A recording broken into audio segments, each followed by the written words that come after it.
Hi, welcome back to Chris Dyer's Creative Friends, the super awesome podcast show where me, your artist friend Chris Dyer, talks to all his awesome creative, artistic friends. Today I'm in Miami for another Miami Art Basel run. I'm at the studios of Claudia Labianca. She's a super awesome artist, muralist, fashion designer, movie maker, installation creator, etc., etc. A powerhouse of artistic creation. So I hope you'll enjoy our conversation together. Woo! While the world is burning, got to make amends. Walk on the sunny side with a positive lens. Talks about passion between the women and the men. Chris Dyer and his creative friends. Darling, ooh, ooh, ooh,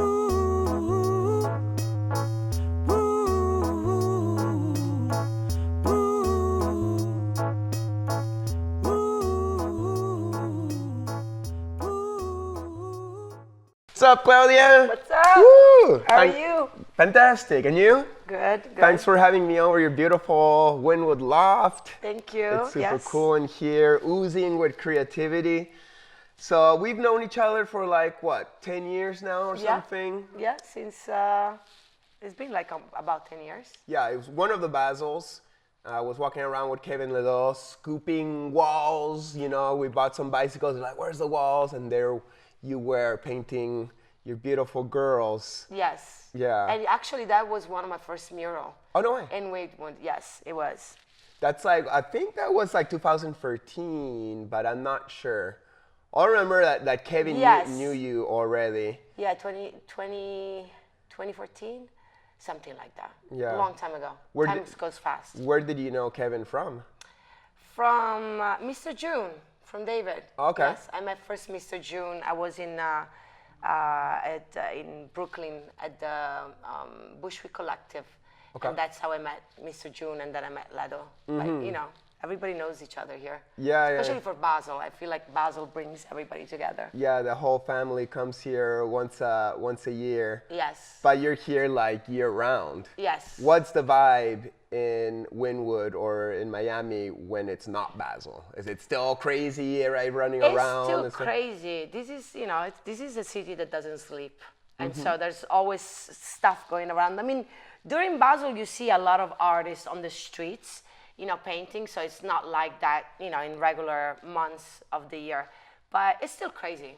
It's a crazy city to live in. Yeah, Yeah. I personally wouldn't want to live in Miami. It's too much energy for me. Yeah, that's why I hide here. You know, I created my little temple or big temple, and I just, you know, spend a lot of time here creating. You know, that's, you know, mainly what I do. Yeah, well, it's great. This is a great little bubble. Cat fight. Yay. I Um, love cats. Yeah, I prefer cats than dogs itself. This is a great studio. How did you score this? I guess you're renting it? Yes, I'm renting it. I just came to visit. There was another artist. There's a bunch of different art studios around. And one of my friends, which is also an artist, Aquarella, I was visiting her, and then I saw this studio, which was empty. Nobody was renting it. So I walked in, and, you know, when I put something in my head, probably like you too, I'm like, that's going to be my studio. And within a month, I rented it. So I've been here for like 4 years. Nice. Yeah. 4 years. Is the rent crazy being that you got a little loft in Wynwood, which is very sought out for? You know, I'm a really good tenant. Like, I pay my rent like 3 months in advance. Okay. So I think nobody wants to lose me. And yeah, I'm a good tenant. So Yeah. no, I'm not going anywhere for a while. Nice. No. Well, that's good for you. Yeah. I want to ask you a lot of questions about Miami, but where are you from originally? I was born in Sicily, in Okay. a little town in Sicily called Bagheria. And then I came to United States when I turned 18. Okay. Yeah, because I was So you- born from American citizen, so I was able to come in with an American passport. Okay. So I feel very blessed and lucky to. So you're fully Italian, pretty much. I'm fully Italian. I came in with the luggage with the the luggage with the string. I came here with $1,000. Okay. No speaking in English, but I just wanted to Why? because Sicily is like it's just like a beautiful country. I mean, Italy is a beautiful country, but you know, the mentality was too small for me. I felt like I was, I was too big for my town. So I was very much misunderstood. You know, I was the crazy one. I was you know, the whore of the town. Although I was having sex. You know, that's well, that's what they say about Mary Magdalene, right? I watched the movie Mary Magdalene not too long ago. There's a movie? Yeah, with Cool. Joaquin Phoenix. Okay. And it's funny because at the end of you know, the story, the film, they actually give you facts, and it says that the church, you know, Mary Magdalene just fell platonically in love with Jesus and just wanted to be one of the apostles. Right. And she followed him and, Yeah. and his steps. But then the church in like 600 or something, the Pope said that she was a prostitute because she was not a prostitute. She just didn't want to marry. Like her family was, you know, was trying to marry her, but she didn't want to. Then she met Jesus and followed Jesus because she found love and freedom.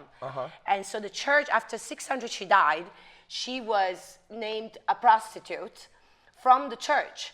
But then in 2016, the church actually made her one of the apostles. Oh, wow. I got goosebumps. So wow. I feel very much like connected to her. Yeah, Because yeah. I feel that, you know, what happened to me too. I never really followed anybody, you know. Yeah. And I lost my dad when I was young, so I was just a little reckless.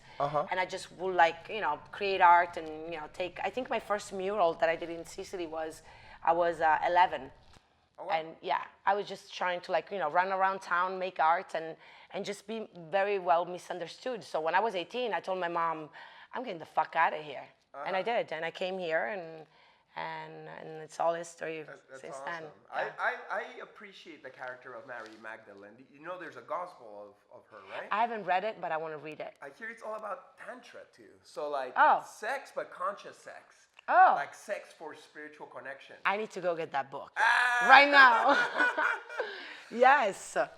Nice. Do you have a big connection to sex? Like, what's your relationship with it? Since you're So sexual in my artwork. your art's kind of sexual, you know, all these sexy pussy kittens, you know, really, you know. Well, it's more like, well, connection to sex. I've been celibate for a year.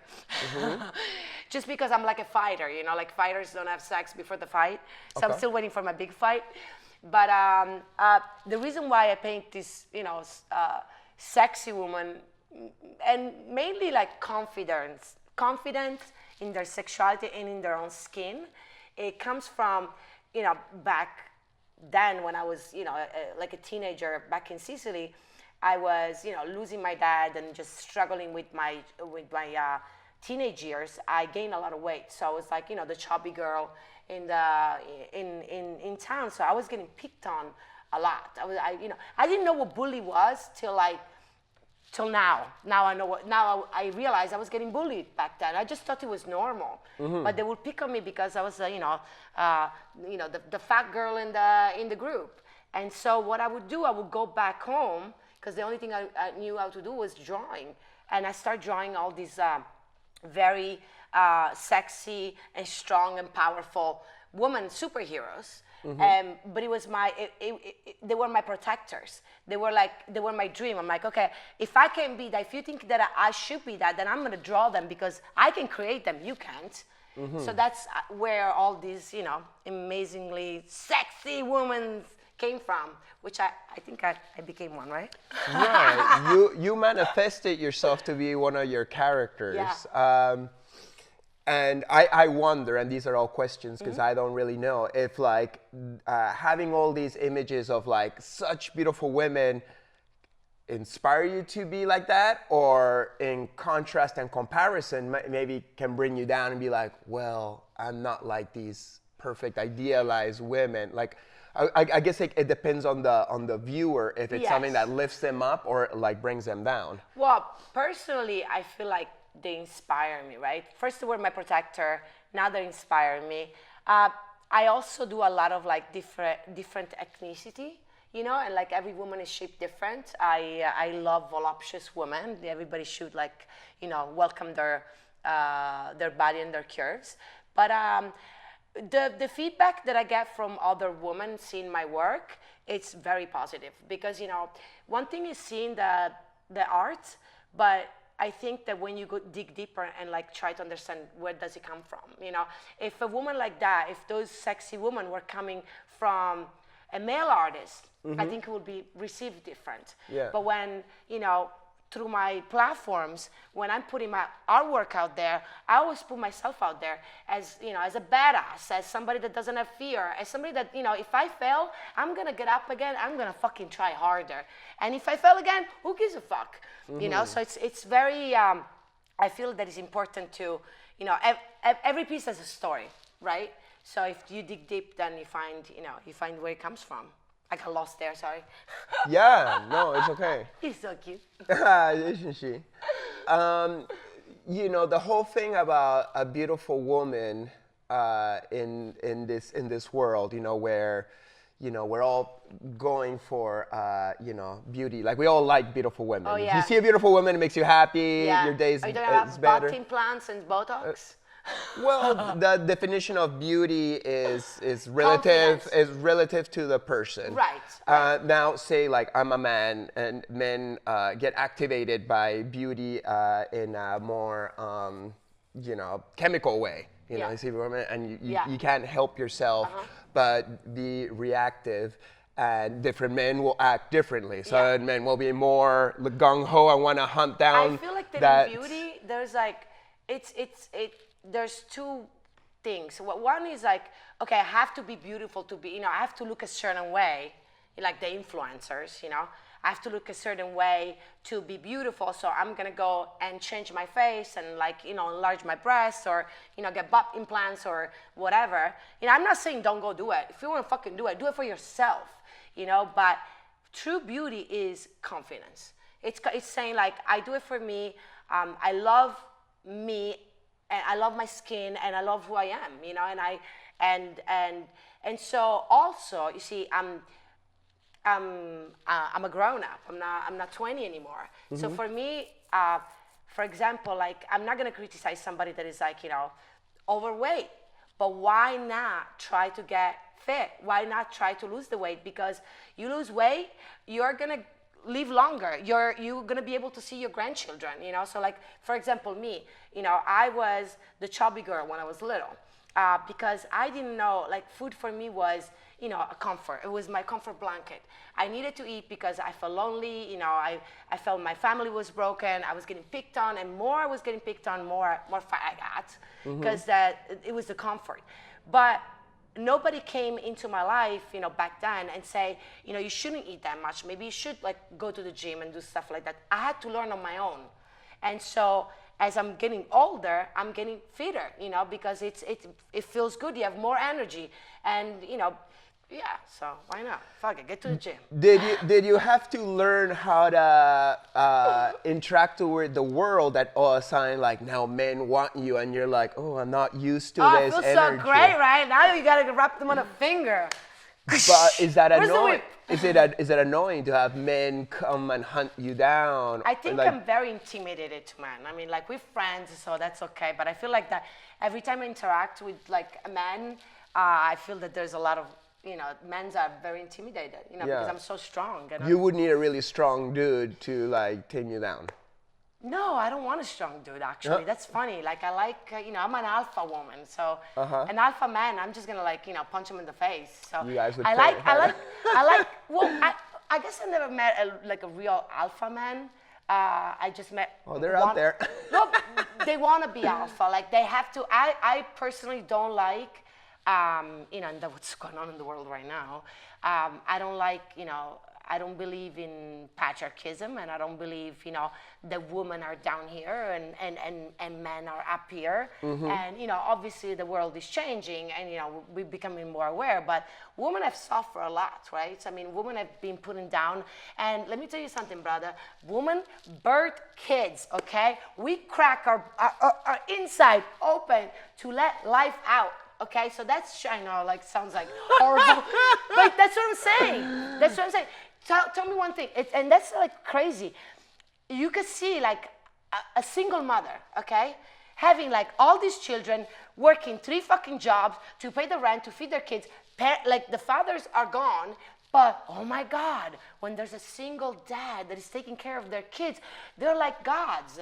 No, that's the real strength. It's can you take care of another person? You know, like, and women are like that. You know, women can take care. So yeah, we're fucking strong as fuck. Yeah. And that's the message behind my work. Although it is very sexy. And like, but why not? So, you know, you're putting out sexy women and stuff, but it's not like, oh, I'm sexy for you to get me. I'm sexy for me. I'm sexy to feel beautiful and empowered, and this is my expression as a beautiful inside-out woman. Yes. How can women do that without putting the vibe out of like, hey boys, I'm here to be caught or hunted down, or I'm here as some piece of meat for you? Like, how can we do I'm sexy without I'm sexy for me, but not for you? Or, you know, like, you can enjoy it visually, but I'm not your prey per se. Right. Because right. There could be lots of mixed messages there, you know? The feedback that I get from like a lot of women that like follows me and like, you know, buy my work, and I actually have a lot of female collectors. Believe it or not, you know, you will think like, oh, the men's want to buy your stuff. No, I have a lot of female collectors because and the feedback that I get from them and from all of them, even from followers, like I do wake up every morning with like a DM saying, thank you for what you're putting out. Thank you for giving me strength, because by me putting that work out, you see, I don't just put the work out. I put the work and I put myself out as like, look at me, I'm doing it. I don't care. I'm not afraid. I'm just going to go get it. And you can do it too. Because they can, but because women, like I said, women is being suppressed so much, they're afraid. You know, they're afraid of saying, you know, they have a voice, and they're afraid of, and I always have been a voice for women, you know. Even when I was little and I was like, you know, drawing my comic books and my little paintings and my little murals back in Sicily, that's the message I was putting out. You know, I was putting out independency. Women are independent. Now, the problem is that now men are like, well, you have to look hot, and you have to pay your own fucking nails and lashes. And look, I got lashes, okay? I like my lashes. I like my own beauty, but I do it for me. I don't do it for another man. Like I say, I'm celibate. So that's that. You know, it's I mean, it's a ride, right? It's a journey. We're going with it. You know. Were you affected by what was happening in Iran recently? Because that was a big exaggeration of that whole situation. I don't think it's an exaggeration. I mean, I think, you know, there's so many fake news. I do not watch I do not watch TV. I don't watch the news. I watch what people post that they are there right now. You know, I mean, like that's what the locals. Yeah, that's what I'm seeing. I mean, now they have no internet. You know, but funny enough that you mentioned that. No, I think it's horrible. I just can't believe. I mean, I appreciate so much my freedom, and to like be so lucky that we were born in such a free country, or you know that we are in such a free country. I wasn't born here, but I just can't believe that this is happening.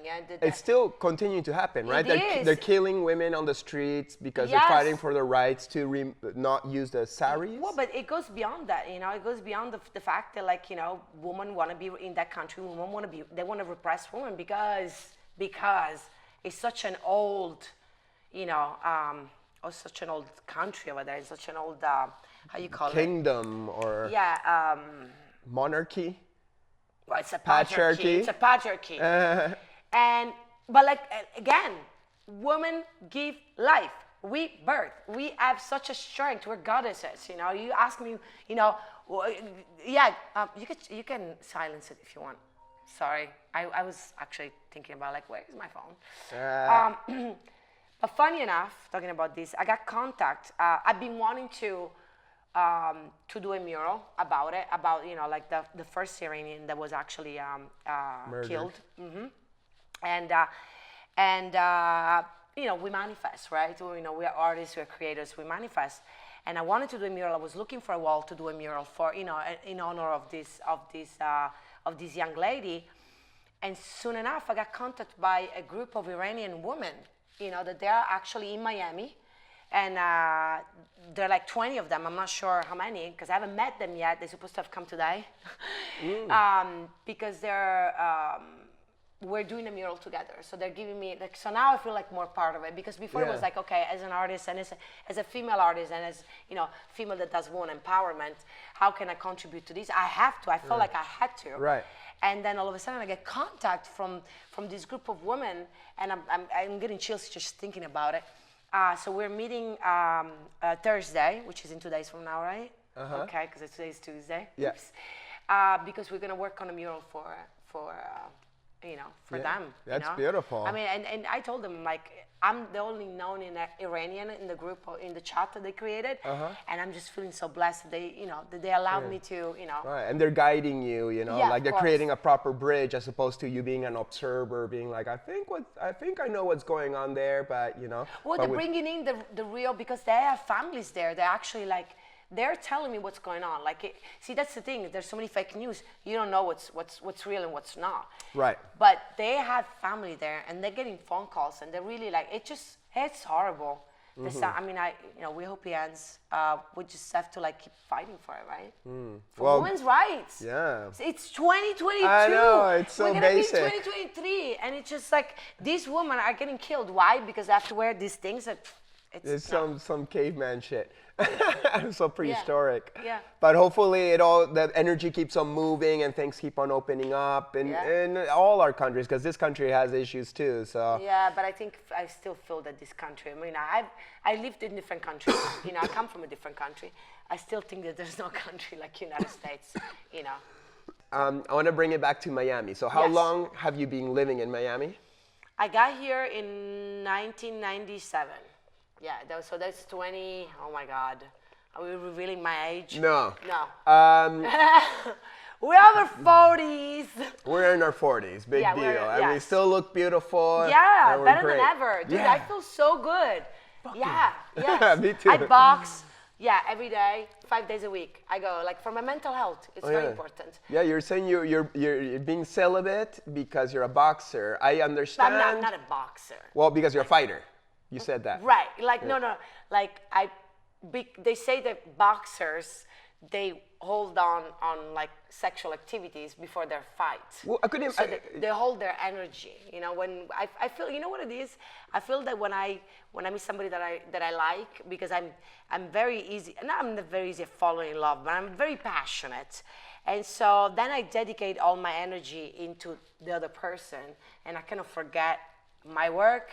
So my work become weaker, you know. Because I was gonna ask you, because like I can understand how a man who needs to fight saves his seed and his chi that is shot out in orgasm, while I imagine a woman is receiving energy from a man.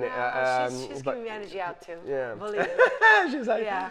so I don't know how There's no the man without energetics woman, work out for a female conserving her energy or not. in Sharing, order it's to- about sharing. When you have, it's all about energy, and it's when you share your energy, you become weaker. You know, I mean, unless the other person is gonna give you energy, but Right.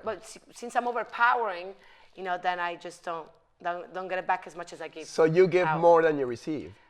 I think so. But maybe like you could still have that spiritual sexual dance before a fight, but with a proper lover that Well, gives you as much. Let me take that back. It's actually, like they say, and it's true, sexual energy is creative energy. So if I'm not having it physically, I'm having it with my creation. That's why I'm overly productive. I mean, I do all kinds of shit. You know, a lot of people know me, and like at the beginning when we met, you know, a lot of people know me as a muralist or a graffiti artist. I don't know my style, and I never understood what the heck do I do. I paint on walls, but it's just not that. You know, I do sculpting. I study fashion design, which I have a line of of clothing where I put my art in it, and I'm also a filmmaker. I just finished directing my 3rd feature film. But you know, I like to do big shit. You know, I really do. I love, so, and that's the thing. If I'm in a relationship, I'm not doing as much as I do when I'm not. You know, so that's what it is, like the fighter. Your time also is Yeah. valuable. Yes, Not it just is. the And energy. not just that, I'm a full-time mom. Like, I have 2 kids, you know, so that's a lot. You know, trying to manage like my career, my work, and my family and my kids. Okay, so I wanna pull that string there, and I still wanna keep on asking you about Yeah. Miami, but tell me how it is to be a full-time artist, living from your art, and a Yeah. mother of two. I would imagine it's an impossible feature. I'm Right? unfortunate that I don't have kids because it's like, how can I throw a couple humans on that equation? That Yeah. sounds like madness. Yeah. How you do that? I just like, I don't know. You know what it is? I'm the type of person that I say that I never heard it before, and so I came up with it. But I'll jump off a plane without a parachute, with the faith that I know that I'm gonna grow wings to fly. You know, like Wow. I'm that type of like, I take the risk. So when I always lived off my art. You know, if it was before it was filmmaking, whatever it was, I never really had a 9-to-5 job, which was great. That comes also because, you know, I'm the last one of 4 in my family, so I was always kind of like I did it I did it what I wanted to do. Like I never was forced from my parents to like do anything that I didn't want to do. So I was able to, you know, make a living with art, and then kids came, and what am I gonna do? Like, you know, you get pregnant and you have kids. I'm not gonna say no to life. So I think like it just makes you stronger, you know. Like it's easy to give up, you know. It's also and that's what it is again about my, you know, sexy woman and my art. You know, it's what's behind it, right? It's a single mom, you know, like full-time artist, full-time mom, and I'm always like there for striving. I'm not afraid. I'm not afraid that things are not gonna work out. It's also a mindset, right? It's all a mindset. It's like, so we are limited about our potentials because we have fears, because somebody have said in the past when we were young, no, you can't be an artist, and you can't be a full mom, and you can't be full-time mom, and you can't live off your art. I never had those fears. I fought those fears. You know, I fought those fears, and I'm like, no, I'm gonna try, and I'm gonna try to be, you know, strong in my own belief, and so the mindset I practice, you know, like mindfulness. You know, and that's what you do too. I know that you do that a lot. Let's bring it back to Miami. That was, Yes. So you've been here since 1997. Yeah. So did you always live in Wynwood? When did you arrive in Oh my Wynwood? God, that's And a good how story. has Wynwood changed since you have been around all these years? It's funny. It's okay. So I got first to South Beach in '97, right? And I was in South Beach up until like 2001. And South Beach used to be cool, right? it used to be really cool. Well, I was working in clubs. I was, you know, a social butterfly, throwing parties. You know. It was very punk rock, and like there was still like I heard there was like a lot of still not so fancy chic as No, today. it was small. It was small. Yeah, you know, it was there like no- more But there underground. were like, you know, 3 clubs, you know, and they were like, yeah, they were the rock clubs, but I was in you know, house music clubs. And so I was working in clubs a lot, and so I got burned out because I was like, okay, there's too much drinking and partying in South Beach. There was. It wasn't just the beach. So funny enough, I went to like a party in Hibiscus Island, and from South Beach, and there was there like an architect. It was this beautiful house, and there was like all these like young, like, you know, kids my age living in there, and then there was this older man that was living there, which was an architect, and he was Italian. So I'm always fascinated. I was, especially when I was younger, because now I'm the old one, right? But I was always fascinated by like old people because they had knowledge. So right away connected with them. We started talking.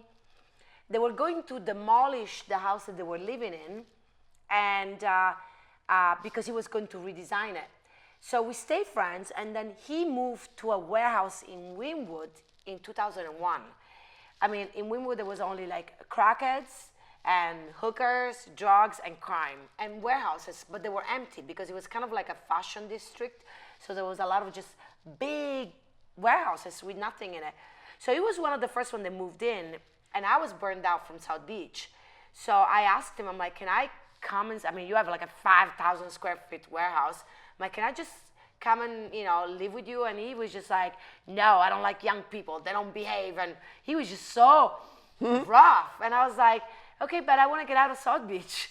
So he's like, okay, stay here for a month. and then you find your own place. So I did. I went, stayed there for a month. I'm Italian, so I was like cooking, cleaning. You know, we were friends. There was not, you know, any like sexual anything in there. But I love the conversation because this guy, like, his name was Dado. He's Dado, and he was just like this old man that just traveled the world and designed these beautiful houses all around the world, and now he was in Miami. So within a month, he then told me like, okay, you can stay. I gained his friendship and his trust, and so that's how I moved to Wynwood. So this is 2001. Yeah, like not even the Wynwood walls were there. They came in, you know, the gold mine came in 2006, but we were like maybe like 5 artists living in Wynwood at the time. I'm one of the pioneers of Wynwood. I'm like hands-on, like anybody can like come back and tell me I'm not. I am. I was here when like there was nothing. I mean, I had my, you know, crackhead friends on the street that I had to like pay $1 or $2 to make sure that they will not like assault me or rape me, but it was really dangerous. Damn. But then again, you have all these huge warehouses and that's when I started doing art. I was like, okay, now I can go back, because I study art in Italy. I study fashion, but when I came to, you know, when I came to the United States, I went to South Beach. Like, it was like a party time, you know. I wasn't like making any art, so that brought like the space that I have. It was so cheap. I mean, I was paying like $500 for like, you know, for like a 2,000 square foot of, you know, twice as this. And so then I started painting again. I started getting into like, you know, the painting again, and that's how it started. And then I remember the first Art Basel. It was like, when was the first Art Basel? I don't remember now the year, but I was here, and I saw how, you know, but like any other place, right? That's what happens. Art changes neighborhood. Art changes people's life, you know. So if you see like all these, you know, if you go, there's all this bad neighborhood, and once the muralists go and they bring art, the neighbor change. It's more happy and it's colorful, and then what happens is that then the developer comes and they kick the artist out. So that's what's happening in Wynwood right now, right? So it was like a shitty place with a lot of crime, and then the artist came and we started like kind of cleaning, painting and making it more, embellish it, right? Beautify it. And now, you know, the artists are getting kicked out, and there's all these developers that have come and build these beautiful, like, huge buildings. And it is true, this is one of the only few artist spaces there is in Wynwood. I mean, there's really, like, you can't find something like this. I'm just lucky that I still have it. Yeah, because you came here so early that you got your connections and, you know, your OG respect. Yeah, so, I guess so. Has it been like, has it been like amazing to see this rundown neighborhood turn into a mecca of arts in even North America? Yeah. And then you just take that ride? And or has it been like mad annoying to see too many artists come and make this something? It's about evolution. You need to evolve with like everything that goes around. Like sometimes, like, you know what you always hear, like people say, oh, it's not like it used to. Well, you're not like you used to either. You know, like you change as things change, and maybe it's not for you anymore. Maybe it's for the younger crowd. Maybe it's for something else. And the other thing is, you know, Wynwood got gentrified, right, already, and like, you know, all the big buildings, and people are paying like, you know, $5,000 of rent for like a fucking 1-bedroom. But there's other neighborhoods that need, you know, that they're developing right now, like Alapata. Alapata is the next part. It's like west of Wynwood. So here we are like right in the limit of between Wynwood and Alapata. So it's called the Wow District. Okay. It's west of Wynwood. Okay. So wow. But the next one is Alapata, and after that it's going to be another area. I just feel bad for the locals that, you know. But then again, if they own a house, they're going to sell it for a couple $1 million. So God bless them too. Yeah, it really benefits. We just have to keep, you know, it's funny. Like, my kids are my kids, the way they talk. My son, he's 8 years old. And, you know, like the other day I was like, you know, I get a lot of car rage. So I was like, because, you know, I drive every day in the morning to take my kids to school and then bring them back, and they go to private school. So they're like, the schools are far. Like, they're like 25 minutes like driving in the highways. I'm like, and I'm just saying, I'm like, look at this guy. And I get so mad. And my son is in the back saying, Mom, let's start thinking positive. Put some meditation music. I'm like, oh my God, I'm so lucky. I was just born lucky. What can I tell you? Nice. Yeah. Good karma for you. Yeah. So tell me, Accepting love. being a Miami artist, where you got, like, say, like, we all come to Basel for a week or two, and we try to make our connections, and then we go back home and hope that something happened with it. You're here year round. Miami artists are here year round. Do you feel you guys have like this big, beautiful advantage to make connections year round, and there's lots of jobs and abundance for somebody who's an artist in Miami? I don't think there's a lot of jobs during Art Basel. I think like it's more like a window for people to It's an exposure, yeah. Yeah, for exposure. But you come to like hunt those jobs. Like, look at this mural. Okay, who wants to hire me for more? I actually, during Basel, because of the fact that I feel like I'm privileged because I live here, and this is the mecca of street art. And I feel privileged that I'm actually a local. So I do get a lot of jobs around here. So during Basel, I actually when before years back, I was always trying to okay, I'm gonna be in an art show, I'm gonna do this, I'm gonna do that, I'm gonna paint all the walls again. I'm like, no, I'm gonna actually sit back and let the artists that they're not from here paint their walls and get the jobs, and if they want to, I like to host, so I like for artists to come and visit, but I try not to compete. No, because like I say, I'm I'm privileged to be here already. So I like when the artists come because it's the I love the interactions. For me, it's more about the interaction, and and it would be the same thing if I'm going to Berlin and there's an art festival. And I see all the Berlin people painting. It's like, give me some slack. Let me, let me help you. I won't find your wall, okay? Stop asking for walls, but you can go find them. I'm not gonna take walls out of people. Although I painted the wall outside. Did you see it? Yeah, it's beautiful. Yeah, because I was like, if I don't paint it now, somebody's gonna come fucking paint it. I'm like, no, that's mine. But yeah, so it's good. I love it. Cool. I just love it. So tell me, Claudia, how is it to be a female muralist? Is there any difference between a female muralist and a male muralist? Yeah. What's the difference? Yeah, we get periods. Okay. Okay. Well, a man physically is stronger than a woman, right? I mean, hold on, not all the time, but for a woman to be, when you paint in murals, sometimes I have an assistant, but most of the time I don't. And so for me to be, with this type of ass and these tits on the street attracts those fucking assholes. They're trying to get in trouble. And so now I'm alone, and it's 9 o'clock at night, and what am I gonna do? Do I have a baseball bat? I go boxing. So it's harder for a woman to be a muralist. It really is. It's definitely because of the threat of the man. What? Because of you don't know what's gonna go. What's happening on the street. You're on the street. You're not in an art studio. So if you're in a bad, and usually people like to have murals in a bad neighborhood so you can embellish them. I mean, a lot of times, or you get jobs in a nice building, whatever. But in order to gain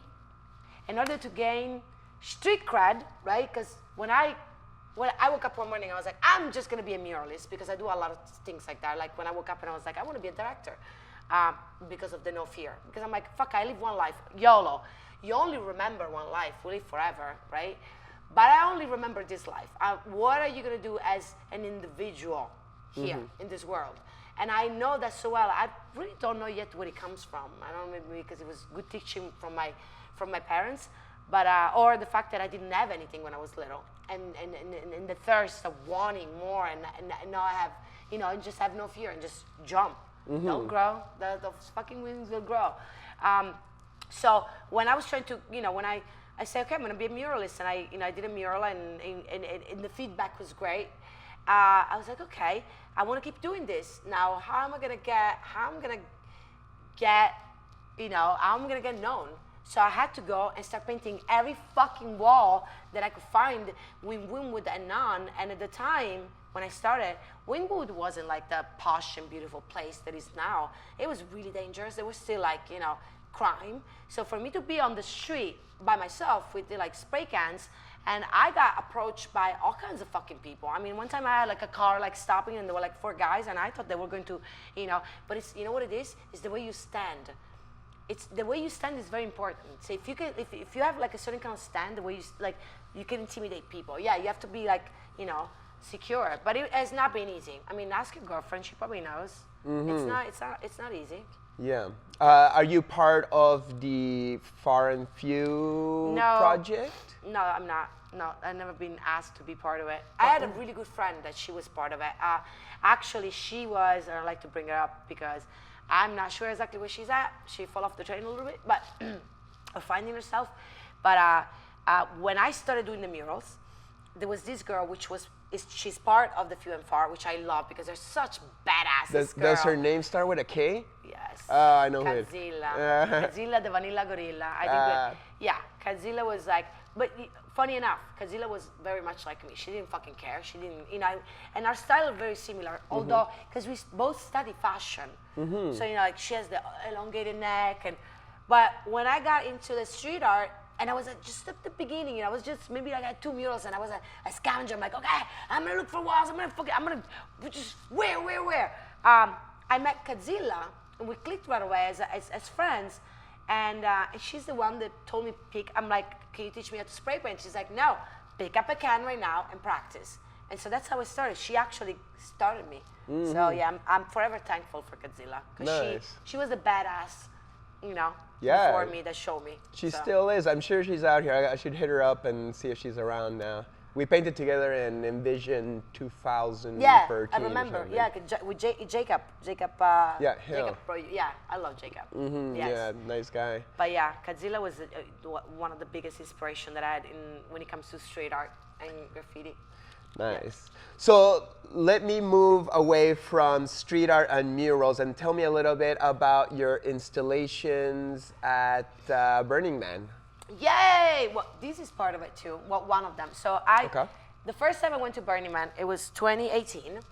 And when I went to Burning, at Burning Man, you have like these huge installations, and nothing is powered by money. Like everything is like, okay, I'm gonna gather a group of friends, I'm gonna build it for 6 months, and then I'm gonna bring it there. And it costs you money, it costs you time and everything, but the effort and what I saw, it just pushed my limit. I'm like, okay, I want to now start doing installation because I got inspired. So when I left Burning Man 2018, I was like, okay, I'm not coming back here without an art installation. So I did. In 2019, I brought one, which was like I call it like a mystical tarot reading carousel. So it was like this hexagon. These were the panels, some of the panels. So they were like these tarot cards, right, like enclosed in a temple. And then in the middle, there was a horse, a spinning horse on a lazy Susan. That was actually the umbrella that was on top of it. Wow. And so what happened was that, the interactivity, that's what Burning Man teach me. How to make art that is interactive. I felt like that a mural was wasn't interactive enough. I felt like I wanted to, it's like the wheel, I wanted to do more. It wasn't just like what you see and what inspires you. It's like I want you to interact with it, and I want you to come out with a bigger experience. So it worked that you sit on the horse, you get spun, and then the horse lands in facing one of the tarot cards, and then you go to the tarot cards and you read the message, right? But the messages were all like unconditional love, gratitude, ego, death, forgiveness, all spiritual stuff that we kind of like, need in order to evolve and to get to the next level of life. That was 2018. Then 2022, well, there was COVID, so we couldn't go, right? And then 2022, I did similar to the spinning, because I like the wheel, I like the energy of the wheel, but it was, it's funny to talk about it, but it's called kintsugi. Kintsugi is a Japanese technique to fix broken pottery with gold lining. Yeah. So this was about the healing of the heart. So there's it's funny because then eventually I realized that was the big. Okay, so I jumped. I'm a squirrel. It's a big 7-foot tall broken heart that we built, right? It's like huge heart on the same lazy Susan that we use for the horse. And this heart is surrounded by 7 trees. Actually, those are some of the branches over there. Okay, nice. And each tree, so what happens is like you go inside of this magical forest, you go to the heart, which has like a big arrow in it, and the heart is all broken, so which is called lining. I actually use gold leaf on it. So you spin you ask for healing, you spin the heart, and then the arrow points at one of the trees, you walk to the tree, and there's a book in the middle of the trees with a healing message. So it's kind of like the same, I brought healing to the playa, but not, little I know that my heart got broken at Burning Man. So it was my broken heart that I built and I brought there, and it's totally fine. It's totally fine. Yeah, I think I heard a few stories of breakups at Burning Man this year. No, I didn't break up. My heart got broken. It was different. It's for many reasons, but but it's okay. It's a kind of like whatever happens there, you bury in the sand, and then you grow again, and it's fine. But the most beautiful thing was that whatever experience I had at Burning Man, which was what the universe wanted for me. The playa provides. So that was, I'm okay with it now. I lost 20 pounds, so that's good. But the feedback again. Chris, why do we do art? We do art for what we bring to people. We are creators, and we want to bring something. We want to plant a seed for that to grow, right? That's what we are. That we kind of like a little bit play God in a way. And although I had a terrible time at Burning Man, the feedback from the people were coming, like I spent a lot of time at this installation, just sit down like under a tree and cry, and people would be like, they would spin the heart, and they'd be like, oh wow, and then they would come to me and say, why are you crying? I'm like, that's my broken heart, I made this. And they were like, you don't understand the type of healing that you have brought to Burning Man. So that, made it all worth.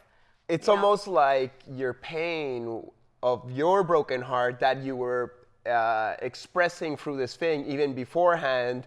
How crazy is that? Was like a manifestation.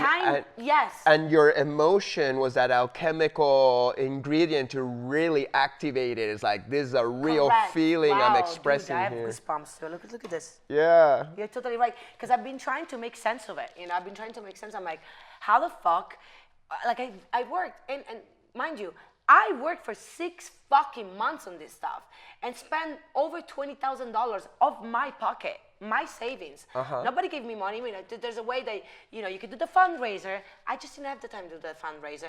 I kind of like, and then like, you gather crew, but you don't pay them. So then ego comes on the way, and I do have a big ego, but but yet with a smile. And I'm like I say, I'm a doer. I just want to do it.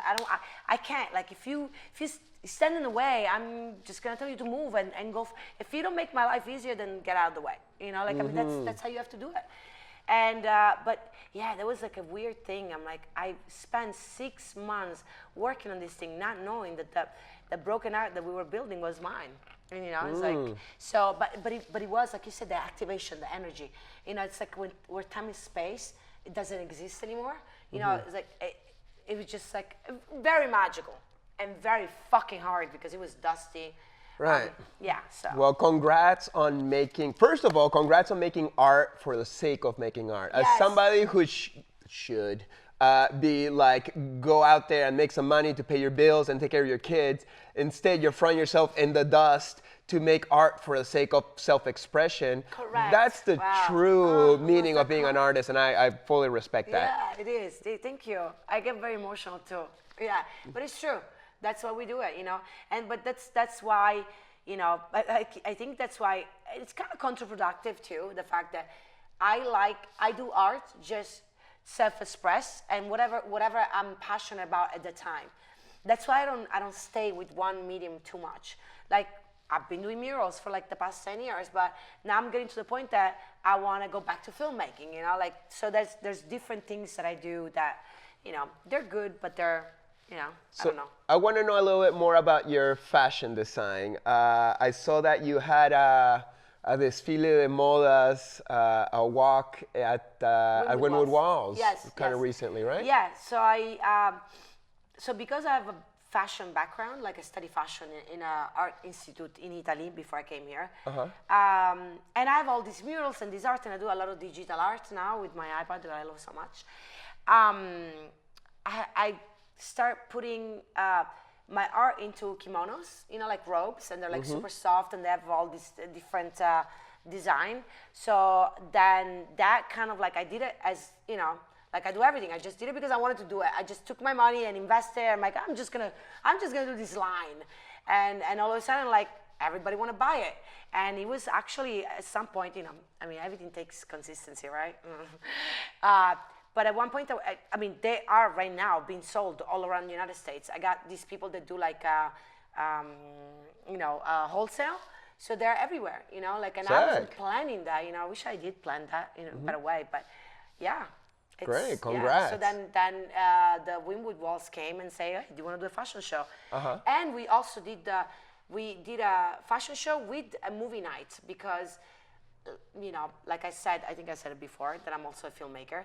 So my second film that I directed and produced, I finished a couple of years ago. So we showed the movie as well. So it was like a very cool kind of like, So when the walls is showing your clothes and your film, do you think you'll paint a wall there at some point too? I think that, and nothing against it. I mean, I respect what they're doing. I respect what, like, Tony Goldman did. I mean, brought art too. I think that they're more because of the fact that there's so many like local artists here. They try to like bring in more like international artists, which is totally fine with me. No, do I think that I will ever paint there? Who knows? Yeah, it's up to the curators, I guess.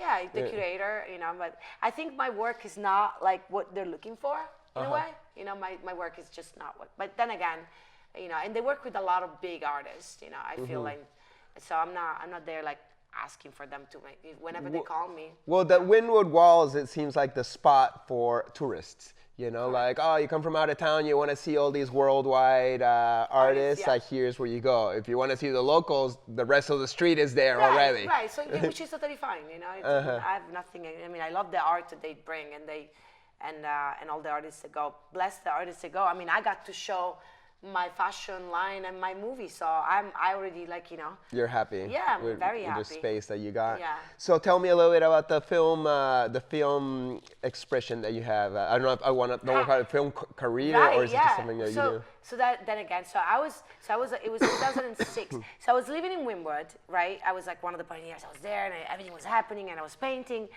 And then, woke up one morning and I'm like, it's so funny. It happened because I got an email from a girlfriend of mine, which she's a filmmaker, and they were doing like the Miami Short Film Festival. And this email went out saying like, if you're a filmmaker and you have a short you want to submit, the deadline is in a month. And I took it as a challenge. I love challenges, man. You throw me a challenge, I'll fucking rip that head off, man. So I was like, ooh, filmmaker. Yeah, why not? So I also had a brother, okay, that also passed away, there was a filmmaker. It was, he went to the UCLA study. Like, he actually was, like, really, he had a career of it. He just died at a young age when he was 33. So I was like, ooh, maybe this is, so I kind of, like, I use art to connect to, like, higher energy, and I believe that nobody dies. So I was like, okay, maybe this is a way for me to connect with my brother, because he had recently passed away, like, a couple of years before. And I felt like while like my mom and my sister, they were all like, mourning and crying. I was like, fuck that. I'm not going to do that. I'm going to find a way to reach out to him. I'm going to find a way for him to guide me. And so I did. I had 1 month. I wrote the script. I shot it. I edited it. I composed the music. I submitted it. And I fucking won. Nice. Okay? Yeah, that was 2006. No, sorry. No, that was before 2000. It was 2004. So after that, I was like, okay, this I like. Like, I like the energy. I like, because I'm intense, intense. You can tell, right? But I like the process of making the film. I'm like, okay, I want to know more. So I was like, well, okay, go to film school. So I packed up my bag and I went to New York. I went to the New York Film Academy, and they had like an 8-week program, filmmaking. But you have to have a diploma, right, to go in. So I went. I'm paying. I'm like, okay, yeah, I'm coming like, tomorrow. And they're like, yeah, high school diploma. I was like, I kind of like run away from my country, so I never got a high school diploma. I quit my high school, right? So I never finished. And I never got a GD test because I was like, what am I gonna, I learned from the streets. And so I told them, I came up with a story, and I'm like, oh, what? And I was in the office. I was like, oh, I'm from Sicily. In Sicily, there's mafia. They blew up the school. They can't fight. I made up a whole fucking story. So I kind of pitched a movie. What happened is that they were like, no, man, I'm sorry. If you don't fucking bring that shit, like, go back, go get a GD test, and then come back. We can't do it. Like, it's against our, our policy to have somebody that doesn't have. But, and then again, being lucky, the director of the school was in the same office. I didn't know. So I was listening to the story. And the guy is like the producer of like a Red Dragon, like, I don't remember his name, but he's really big, this dude. And he heard my story, and he knew I was lying. But the way I pitched this movie, it was like, this girl needs to be in this school. So they fucking called. I'm like, that's it. I don't know nothing. I'm ready to go back to Miami because I was staying with a friend. And they called me, the school called me, like, come back. And they talked to me like, we're gonna close one eye and the other. We're gonna get you in, but we know that it was bullshit. But the director wants you in the school. So I did my fucking film. I mean, I did the school. So after that kind of like started my, I kind of stopped painting, and because that's what I was doing before, and I started doing film, and like independently. I never like really worked for a company, say like, oh, I'm gonna be a PA, and this, that. No, I couldn't fucking do it. I'm a wild horse. So I started like, making my own like music videos and my own scripts and my own things, till was 2000. Oh, dude, it was like not even 2 years after I was a filmmaker. There was another email that I got. There was a film competition. It was going to be like a reality show for filmmakers on Fox. And the producer was Steven Spielberg and Mark Burnett. Mark Burnett is like the creator of reality shows, and Steven Spielberg, Uncle Steven, DreamWorks, right? So I was like, fuck it, let me give it a shot. So I submitted a short film, and I passed the first selection, and then they wanted to meet me, and I passed the second selection.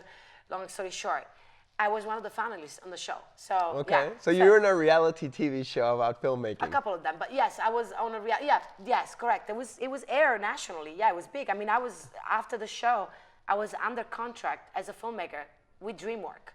Yeah, wow. It was amazing. Yeah, no, it's been a fucking and my daughter was only 6 months old. Okay. Like, tell me about stopping. I'm not stopping. No, I'm like, yeah. I was filming my daughter in my lap. I was like, action. Poor kids. Wow. So yeah, you truly embody the energy of your badass bitches that you put out there. Yeah, man. Why not? Like, who's gonna? Because I've been suppressed so much when I was little. I think that gave me like the rage and the right drive, to get to this point, and to transmit my message to other women. Because there's a lot of badass bitches out there. Okay, there is, but. Little by little, like, I feel like that we transmit from a woman to a woman, we transmit that power. You see, there's a lot of brotherhood. Brotherhood is strong. You guys are brothers, like man and man are brothers. The problem is like that we're not strong in sisterhood. Girls want to catfight because they're fighting for the man. Well, fuck the man, you don't need him anyway. I mean, hold on, let me not say that. Yes, we do need the man, but what I'm saying is that you don't need the man to take care of you. You need a man to share your own happiness. It's about your own happiness. When you're happy inside and you're happy with who you are and what you do, then you can meet a man that's gonna be like, I know you don't need me. It's not about need, it's a want. I wanna be with you, I wanna share myself with you. So that's, I think we get there like, through a lot of heartbreaks and a lot of like, different, experiences. We all have to go through it. I banged myself on the wall a couple of times, but yeah, I think that it's important to make our sisterhood game strong, because I feel that mainly like why women get into like arguments or fighting, or it's because of another man. It's like, oh, you're gonna steal my man. No, I'm gonna be your sister. I'm gonna like understand you, and I'm gonna give you the strength and the power. It's all about that. Well, I could imagine the same dynamic happens between men too, fighting over women. Yeah, but I feel like that there's like more brotherhood. Like you actually, like you guys stand up for each other more than like Well, there's bro code, and I try to, Bro you code. know, you So we don't. don't have sister code, do we? Fuck it, let's sister code. We start in the 305, baby. Yeah, you're not supposed to steal somebody else's girlfriend, and you know, or somebody else, you know. Yeah, but women do that. Why? Because they feel like that a man is gonna take care of them. Ah, girl, it's not about that, okay? It's you take care of yourself, and that's what men wants, actually. Yeah. Right. Yeah. Empowerment attracts more empowerment. Yeah. So Claudia, you seem like you're doing great. You know, popular, successful muralists, sculptures, installations, films, fashion. Wow, you're an explosion of energy and power. What next? Is there more things you got on your target to do, or you're satisfied with the million activities you have already? You know, like lately I've been doing a lot of like, which is strange because I have to figure out a way to actually make money with it too. Because I can't just like do only that and not be able to feed my children and like pay for my own shit. But I love like charity work. Isn't that strange? So in that, no, I mean it's not just strange, but what is it called? Philanthropy. Correct. So I on my own started to go to different like centers for young girls, like teenager girls, like where they right before they go to jail, right? They get juvie. put, yeah, they get put in these institutions. So I started going on to these places and I'm like, can I paint you a mural? And they're like, yeah, what kind of one you want? I'm like, no, I don't want nothing. I got spray paint, just give me a wall. But I'll ask you one thing. I want to interact with the girls because I'm a mom, you know, and so, oh my God, I'm gonna start crying. But for me, there's like